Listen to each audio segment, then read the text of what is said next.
na mpasi moto akomi lelalela bato bakomi kotyola ngai balobi wapi nzambe na ngai yo Yawe nalingi yo omimonisa baini batikako tola kombo na yo ngai oyo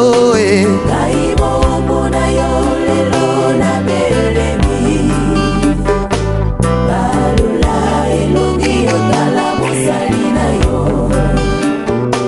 ngai bombo na yo lelo na belemi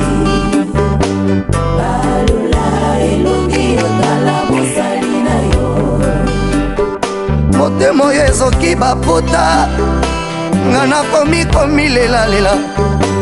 natala baninga kokola na bango nyonso bakofuluka ebongo yanga mokolo nini Yesu balolelongi otala ngambo na ngai nasepela lokola basusu kolo ye bombo na yo lelo na belemi motema pasi elongi otala mosali na yo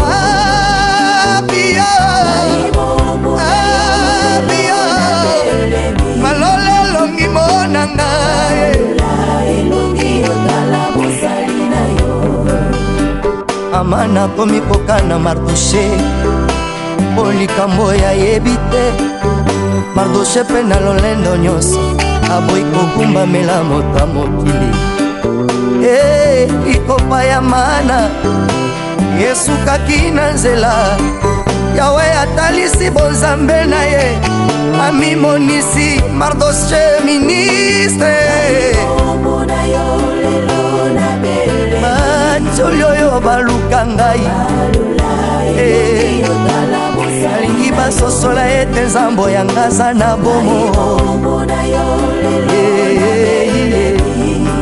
kolo Yesu oyo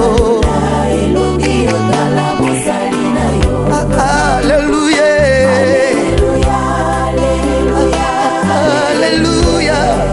Alléluia soki olobi okosaka te okisa maloba na yo obwakaka baoya yo te obungisa elikya na yo te ata mpasi ekoya ata minyoko ekoya ata basouffrance ya ndenge na ndenge talela Yawe talela Yawe biblia etalisi biso ete baoyo nyonso batalelaki Yawe bayokisamaki soni te papa kolela te mpo mwasi no akufi mama kolela te mpo mobali na yo akufi bana kolela te mpo baboti na yo akufi Nzambe aza na bomoi biso mpe toza na bomoi tika baseka yo tika batyola yo tika batonga yo mpo libala eza te tika bafinga yo mpo mabota eza te me soki bazofinga yo yebisa bango mopesi mabota aza na bomoi mopesi libala aza na bomoi mpo mitungisa te ndeko yo oyo eza na kati ya hopital kuta okota hopital obimaka te mpo mbongo eza te maladi ekoma incurable esilaka te Yesu lelo ye kopesa lobiko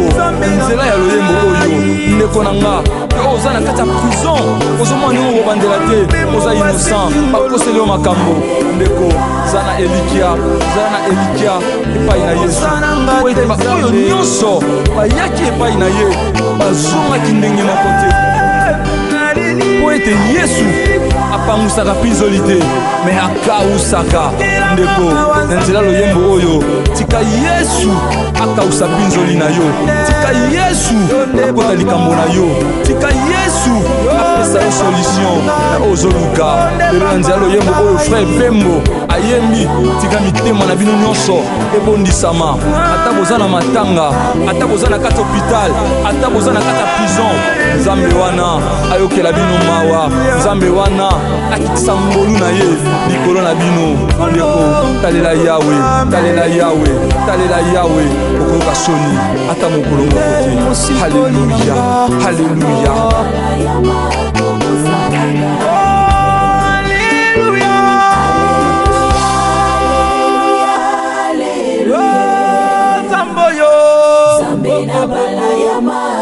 kobosana nga te.